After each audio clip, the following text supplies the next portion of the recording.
Exatamente na madrugada do dia 14 para o dia 15 de agosto de 1947, a Índia conquista a atual tão almejada independência do governo britânico.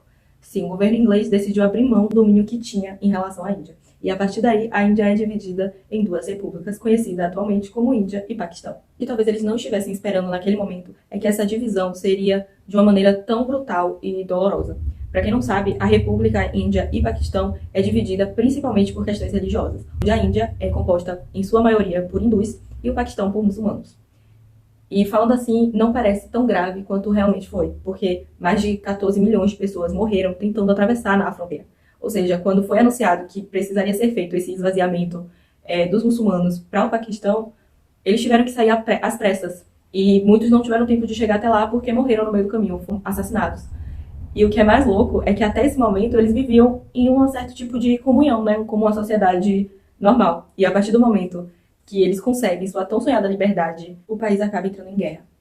E é muito louco você imaginar que hoje uma pessoa que é sua amiga, amanhã vai ser seu maior inimigo e você vai ter que lutar com ela por espaço. E era exatamente assim que acontecia. Se eu fosse hindu e minha amiga muçulmana, por mais irmãs que a gente fosse, né, dentro dessa nossa relação, a partir desse momento que a Índia é dividida, a nossa amizade ela fica impossível de acontecer. E existiam brigas bizarras entre pessoas próximas e pessoas que não se conheciam. E muita gente perdeu sua casa, muita gente perdeu sua família, muita gente morreu por questões de desidratação, tentando chegar do outro lado. Muita gente morreu dentro dos trens na hora de fazer a travessia e ser bombardeadas no caminho. Esses são alguns exemplos da causa de diversas mortes que ocorreram. Como eu havia dito, foram 14 milhões de pessoas mortas em poucos dias.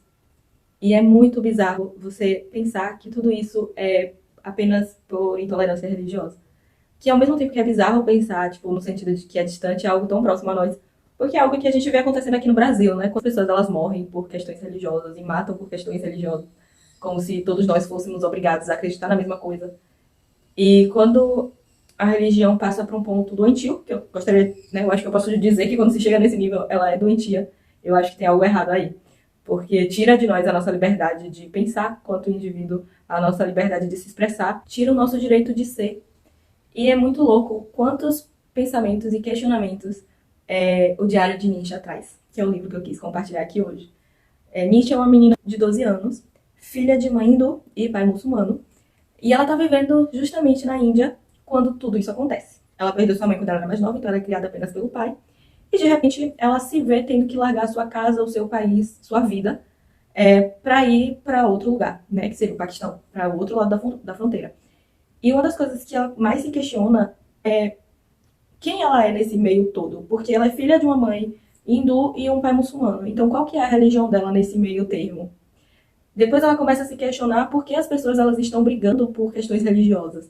Se a religião em si vem para nos ensinar a amar o próximo e a ter uma vida, a garantir uma certa eternidade, né, por sermos bons. Então, por que havia guerra? E a gente vê uma criança de 12 anos, com toda a sua inocência, tendo pensamentos tão inteligentes e, ao mesmo tempo, que a gente não tem como responder porque as coisas estavam acontecendo da maneira que estava acontecendo, de forma tão rápida, tão agressiva.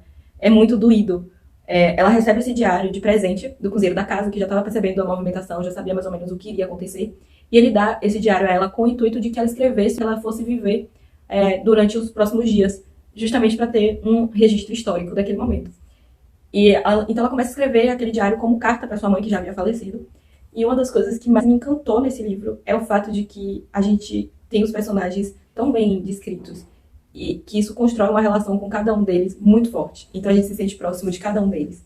A forma como a história vai se desenvolvendo, como ela é passada pra gente, faz com que a gente se apegue a todos eles e entenda o que cada um tá sentindo, o que cada um tá passando durante esse processo. E é muito doloroso, é muito cativante, ao mesmo tempo que você não quer que nada daquilo ali esteja acontecendo, você quer salvar cada um deles ali. Você vê que a vida não é assim, infelizmente.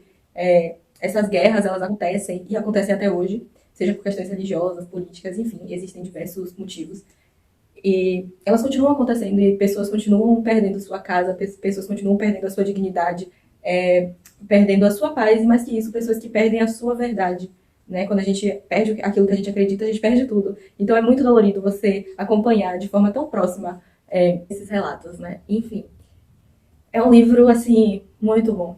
Eu indico muito porque ele gera empatia, é um livro rápido de ser lido, a história acontece tudo muito rápido, você se apega a todos os personagens, você conhece um pouco sobre outra cultura, sobre outras religiões, você entende um pouco sobre a Índia e o que é que acontece lá, né?